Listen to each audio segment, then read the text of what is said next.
몇 주 전에는 지난달 말쯤 됐나 보다. 소방안전관리자 실무 교육을 이수를 하라 그래서 제가 이제 식용심당에 와서 첫 해인가 두 번째 해 소방안전관리자 자격증을 따야 된다. 그래서 그때 이제 며칠 교육을 받고 소방안전관리자 자격증을 땄었습니다. 근데 이제 2년 만에 한 번씩 이렇게 실무 교육을 받고 교육을 받아야지만 그 자격을 유지할 수 있어요. 근데 이제 사실 작년에 받았어야 됐는데 작년 8월 이후에 받았어야 됐는데 코로나 때문에 이제 교육이 실시가 안 됐습니다. 그래서 한번 전화를 했죠. 왜 교육을 안 하시냐고 전화를 하니까 교육을 못 하는 거죠. 지금 집합 교육을 못 합니다. 그래서 온라인 교육을 지금 이제 만들고 있기 때문에 다음에 연락을 드리면은 그때 온라인으로 인터넷으로 이제 비대면으로 교육을 받아야 된다 그런 말씀이 있어서 그래서 연락이 왔었어요. 그래서 제가 새해불공 마치고 사십글불공 시작을 하면서 실무 교육을 이수를 했죠. 그러면서 이제 그때도 아마 그런 말씀 드렸을 거예요. 참 좋은 말이다. 이 소방안전관리자예요. 소방안전관리자, 위험물 취급관리자 이런 것도 있어요. 그래서 내가 그때 바꿔서 생각을 했어요. 바꿔서 이 소방안전관리자가 우리는 마음안전관리자의 자격증을 취득했으면 좋겠다. 그 급수가 있거든요. 3급이 있고 2급이 있고 1급이 있고 특급이 있어요. 그래서 우리는 마음 안전을 관리하는 사람들이 아닐까. 수행자적인 측면에서 수행하는 사람으로서 마음 안전 관리자라는 단어가 생각이 났습니다. 그래서 이 마음이라는 것은 뭡니까? 소방 안전은 뭐예요? 그죠? 말 그대로 불이 나면은 불을 방제를 하는 거잖아요. 그죠? 불을 진압을 하고 재난을 막는 거죠. 이 불이란 것은 마음에도 불이 수시로 일어나잖아요. 그죠? 마음에 불이 수시로 일어나서 그만 관리의 능력에 따라서 3급 자격증이 있고 2급 있고 1급이 있고 특급이 있다. 한번 본인 스스로에게 만약 마음안전관리자 자격증이 있다면 나는 몇 급 정도 될까 한번 가늠해 보세요. 그럼 한번 만들어 볼까요? 시험을 쳐서. 네? 뭐 사실 우리 왜 그런 게 있잖아요. 심리 상담사, 그죠? 다른 사람이 어떤 심적으로 괴롭고 힘들고 우울증이 있고 분노가 있고 이런 사람들, 그래서 현실 생활을 잘 이끌어 나가지 못할 정도로 마음의 불안을 많이 갖고 있는 사람들 상담해주고 그 사람 마음을 편안하게 해주는 그런 것이 실제적으로 있습니다. 그리고 우리 심당에 와서는 우리 보살 뭐 각자님도 오셔가지고 심당에 오면은 마음이 편안해지죠. 그죠? 뭐 바깥에서 마음이 어떠한 이유로 어떠한 일로 인해서 내 마음이 불편하고 내 마음이 근심 걱정이 있고 불안하고 뭐 그러한 것들도 또 마음속에 있었던 미움이나 원망이나 분노나 이런 것들도 심당에 와서 불공하고 내가 시사염송하고 또 경전 공부하고 법을 듣고 그러면은 마음이 지극히 편안해집니다. 그러면서 내 스스로가 그러한 것을 체험 정득을 하고 그리고 내가 또 우리 도반들끼리 그런 법담을 나누고 그리고 인연 있는 우리 사람들에게 인연 있는 중생들에게 그러한 것을 또 전해주기도 하고 그죠? 어떤 마음 안전 내가 이 마음도 자칫 잘못 쓰면 위험물입니다. 그죠? 지극히 위험할 수밖에 없는 우리 그런 말 하잖아요. 이 사회 현상에서 일어나는 여러 가지 모습들을 보면은 사람만큼 우리가 사람이 선해지려고 하면은 지극히 선해져서 정말 부처님처럼 될 수 있는 그런 반면에 악해지려고 보면은 야 어쩜 저런 경우가 있을까? 축생보다도 더한 그죠? 야 어쩜 사람이 저렇게 악해질 수도 있겠네라는 것들을 우리가 볼 수 있잖아요. 그죠? 그 마음이 자칫하면 위험한 물건이 될 수 있어요. 이 마음의 작용을 잘못 쓰면. 자 그런 생각을 한번 제가 해봤습니다. 그래서 우리 마음 안전이 제일 중요하다. 자 참회는 가정 화순의 근본이다. 자, 참회 우리가 부모가 우리 가끔 용서라는 표현을 쓰는데 상대의 잘못을 내가 이해를 해주고 보담아주고 끌어안아주는 그 용서, 다독거려주는 것, 용서. 그리고 반대로 용서를 구하는 것이 있을 수도 있고 용서를 받는 것도 있을 수도 있죠. 그 용서의 마음이 가장 넓고 큰 마음이 부모가 자식을 향한 그 마음일 거예요. 이유 없이 아무 조건 없이 어떠한 허물도 우리 자식의 허물들은 우리가 다독거려 줄 수 있고 끌어안아 줄 수 있고 그리고 녹여줄 수 있습니다. 부모의 마음. 그래서 자식을 향한 그 부모의 마음만큼 내가 늘 일체중생의 그 마음을 가질 수 있다면은 내가 이 세상에서 가장 마음그릇이 큰 사람이 될 수 있을 겁니다. 그죠?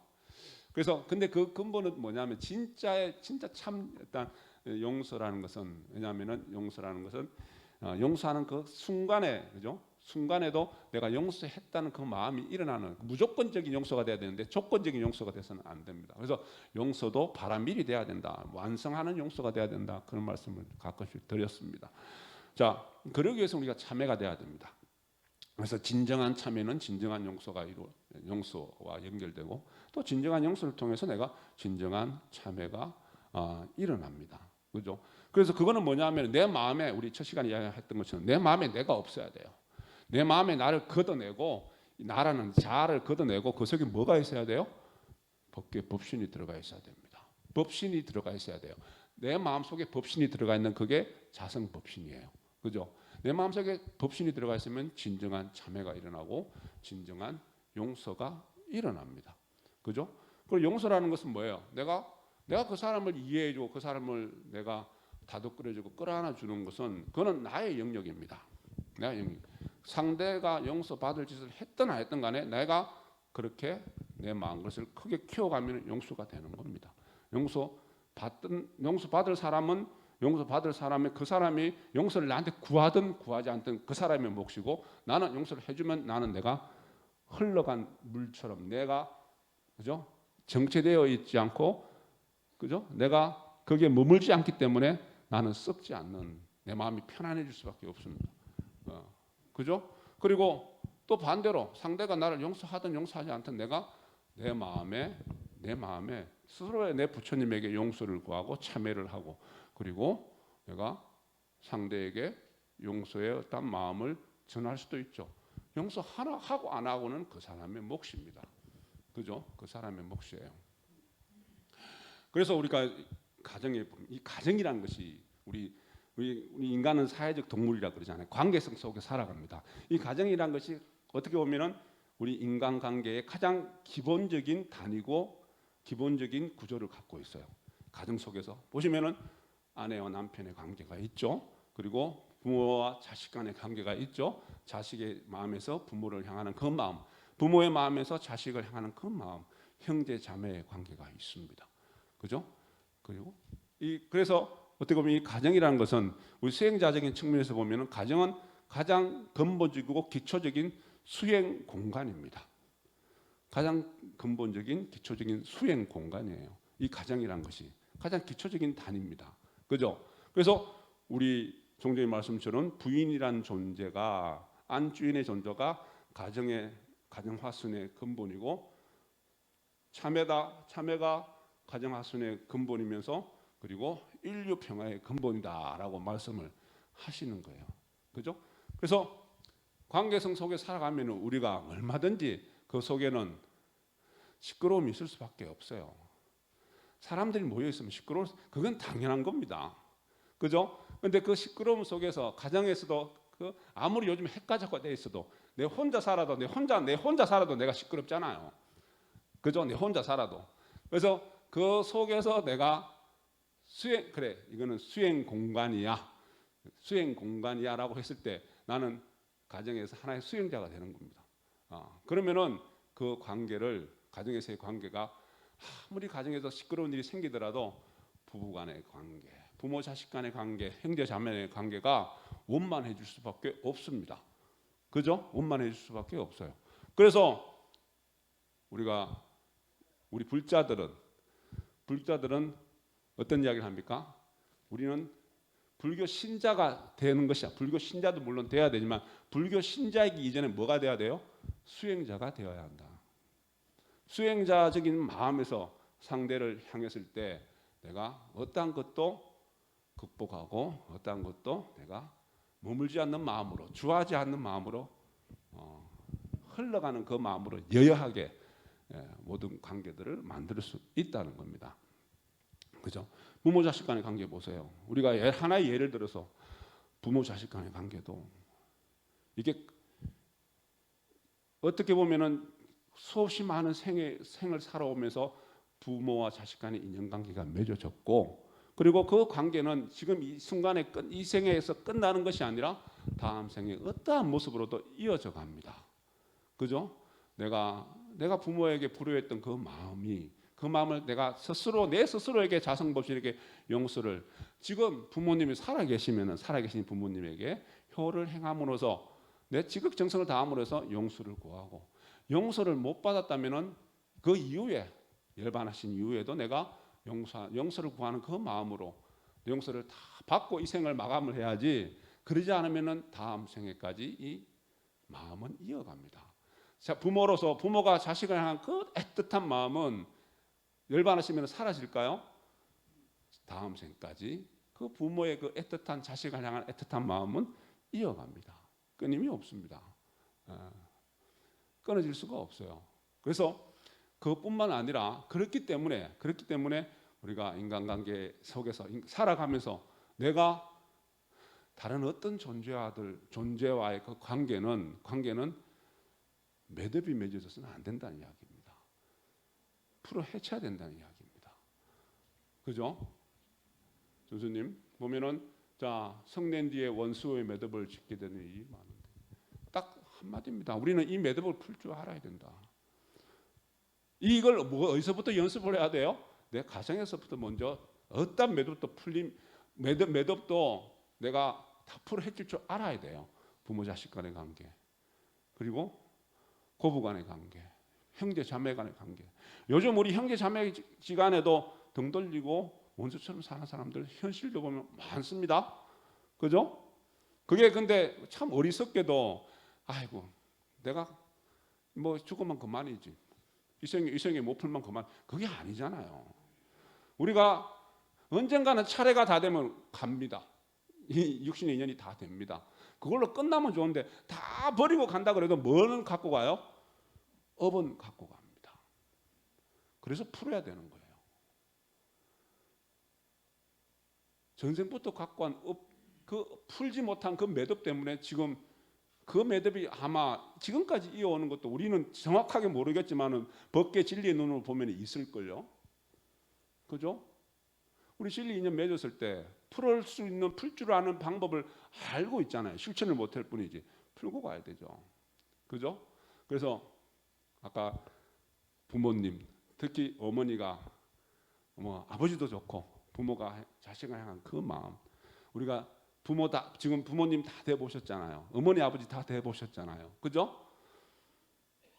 이 자식을 향한 그 마음이, 내가 어떠한 것도 자식은 무조건적으로 내가 그 허물이 용서가 되고 그 허물을 끌어안고, 그리고 다 내 허물의 그림자로서 내 참회의 대상으로 삼습니다. 그죠? 그렇게 해오면서 우리는 진정한 아버지, 진정한 어머니, 진정한 부모가 되어갑니다. 그래서 부모가 되어보니 내가 자식으로서 부모한테 했던 그 불효를 깨치게 되죠. 그죠? 그래서 대지의 아버지가 되고 대비의 어머니가 되어가는 겁니다. 지혜로운 아버지가 되고 자비로운 어머니가 되어가는 겁니다. 그래서 성숙되어 가는 겁니다.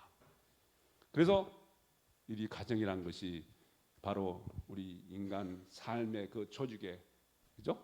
하나의 기본 근본 단위고, 그리고 수행 공간이 되는 겁니다. 근데요, 이 부모의 그 마음, 자식에 대한 그 마음이 내가 일체 대중에게 다 향한다면 내가 그만큼 내 마음 그릇이 크고 넓어서 모든 것이 다 품을 수 있는데 그러지 않잖아요. 이게 이제 뭡니까? 대부분의 경우가 내 자식, 내 식구한테는 이렇게 되는데 품을 수 있는데 현실 삶에서는 그게 적용이 되지 않습니다. 크지 않습니다. 그래서 내가 사회 인간관계 속에서 그 관계성 속에서 내가 많은 괴로움과 고통을 갖고 살아갈 수밖에 없습니다. 그래서 내 삶이 행복하지 않은 거예요. 솔직히 말씀드려가지고 이야기하면은 가정에서조차도 안 되죠. 내 핏줄조차도 내 뱃속으로 내 자식조차도 안 되잖아요. 그죠? 그 밖에서 되나요? 밖에서도 안 되죠. 그래서 가정이 기초 수행 공간이라는 거예요. 기초 수행 장소랍니다. 우리 이야기하잖아. 시민당에 우리 법당에 와서 법당은 진짜 불공하는 것 없이 법당은 불공하는 방법을 배우는 장소입니다. 진짜 불공은 진짜 불사는 어디서 해야 돼요? 시민당 밖에서 진짜 불공을 하고 진짜 불사를 올리는 겁니다. 여기서는 시민당에서는 진짜 불공하는 그 방법을 배우는 곳이다. 의미가 있죠. 자, 우리가 사람들은 살아가면서 실수를 할 수밖에 없습니다. 과오를 저지를 수밖에 없어요. 나는 완벽한 것 같은데 완벽할 수가 않습니다. 그죠? 그래서 늘 보면은 주변에 그런 사람들이 많고 나 역시도 마찬가지입니다. 그런데 그러한 수없이 많은 과오와 잘못을 저지르고 나서 또 내가 스스로를 내가 용서를 구하는 행위는 쉽지 않답니다. 쉽게 얘기해서 내가 사과하고 참회하는 마음을 일으키는 것은 참으로 어렵답니다. 그러니까 우리가 늘 참회하지만은 참회 이야기하고 지심참회 이야기를 하지만은 진정한 참회를 한다는 것은 절대 쉬운 게 아니랍니다. 그래서 내가 큰 용기가 필요하다. 그리고 참회를 통해서 용서와 관용을 베푸는 것, 용서를 하고 관용을 베푸는 것, 상대에게 그거는 더 큰 용기가 필요하답니다. 인간은 태생적으로 그렇답니다. 자, 우리 불교는 어떤 종교입니까? 신을 외적인 신에게 의뢰하는 것이 아니라 우리가 다르마라고 하는 법이라고 하는 그 자연의 법칙, 우주의 진리, 질서 그 자체를 깨닫기 위해서 부처님의 근본 가르침인 자비, 희사, 하심. 자비는 희사와 하심입니다. 자비심을 가지고 내가 상대를 용서하고 관용을 베푸는 그러한 가르침의 철학입니다. 그래서 우리 인류에게, 우리 호모 사피엔스, 우리 인류 역사를 인류를 진화시키고 발전시킬 수 있는 가장 희망적인 가르침을 담고 있는 것이 부처님 가르침입니다. 불교입니다. 그죠? 우리는 그 불제자가 돼서 불교 수행자로서의 삶을 살고 있습니다. 자랑스럽게도. 그죠? 자랑스럽게도. 그래서 어떤 면에서 보면은 내가 용서를 베풀고 그리고 관용을 베푸는 것이 힘든 것이 당연합니다. 왜? 우리는 조상으로부터 태생적으로 그렇게 태어났습니다. 우리 인류가 그런 모습을, 그런 태생적인 결함을 갖고 있답니다. 우리 인간 세상이. 그래서 내가 참여하는 것이, 우리 참여 종단에 들어와서 늘 참여를 하고 있지만 참여는 절대 누구나 쉽게 할 수 있는 것이 아니고 큰 용기를 가져야 할 수 있는 것이고, 용서와 관용이라는 것은, 용서와 관용은 우리 진각종식의 용어로 대체를 하면은 뭡니까? 희사와 하심입니다. 희사와 하심은 진짜 더 큰 용기를 가져야지만 할 수 있는 겁니다. 그죠? 그런 면에서 봤을 때 우리가 이 인간이 할 수 있는 가장 큰 용기를 내야만 할 수 있는 그거는 뭡니까? 그렇게 할 수 있다면은 인간 세상에서 가장 힘센 사람. 내가 할 수 있는 능력이 있고, 내가 재산이 많아서 모든 것을 다 살 수 있는 그러한 재력이 있고, 그리고 모든 것을 휘두를 수 있는, 내 마음대로 할 수 있는 권력이 있고 명예가 있고, 그것이 가장 힘이 센 사람이 아니라 태생적인 결함을 갖고 있는 우리 인류의 한 일원으로 살아가면서 참회를 할 수 있고, 그리고 내가 용서와 관용을 자비의 마음으로 희사하고 하심할 수 있는 사람이 가장 용기 있는 사람이고 가장 힘센 사람이라는 겁니다. 그래서 우리도 내 의지와 상관없이 내가 가장 힘센 사람이 될 거야, 그러한 내 의지를 내지 않음에도 불구하고 내 생각과 상관없이 우리는 온 인류에서 우리 진원행자는, 그죠? 진원행자는 가장 힘이 센 사람이고 가장 용기 있는 사람이 되어가는 겁니다. 참여는 아무나 할 수 있는 것이 아니고, 그리고 희사와 하심의 이 베품이라는 것은 아무나 할 수 있는 것이 아닙니다. 다시 말씀드리자면은 태생적으로 우리는 조상으로부터 잘 못하는 그런 결함을 갖고 있음에도 불구하고 우리는 늘 참회를 이야기를 하고 늘 자비의 어떤 자비 문중에 들어와서 진원행자로서 희사를 이야기를 하고 하심을 이야기를 하고 있는 겁니다. 그래서 지금 아까 우리 첫 시작하면서 날씨 이야기 했잖아요. 그죠? 이제 벌써 꽃망울이 많이 맺었습니다. 걱정이에요. 이게 날씨가 다시 꽃샘추위 와고 이게 얼어버리면 어떡할까? 그죠? 벌써 우리 심당 마당에만 해도 꽃망울이 많이 맺었습니다. 제가 지난주에 학교에 갔던 학교 들어가는 입구에 홍매화가 망우리를 다 맺어갖고 불그스름하니 이렇게 사람들을 반겨주는데, 또 봄은 왔구나. 따뜻한 기운을 가득 품고 새 기지개를 펴니다. 그죠? 우리 보살님 각자는 가슴 쭉 펴세요. 쭉 한 펴보세요. 펴보시고 자비, 참회, 희사, 하심, 내가 이 세상에서 이 우주에서 가장 강력한 힘을 갖고 있습니다. 그죠? 이 온 우주의 기운을 담아서 활짝 꽃을 피우는 그 마음으로 우리 지금 2월 마지막 주 그리고 3월을 맞이하는 가장 힘센, 가장 용기 있는 그런 진원행자가 되어가기를 바라내 봅니다. 진원봉독합니다.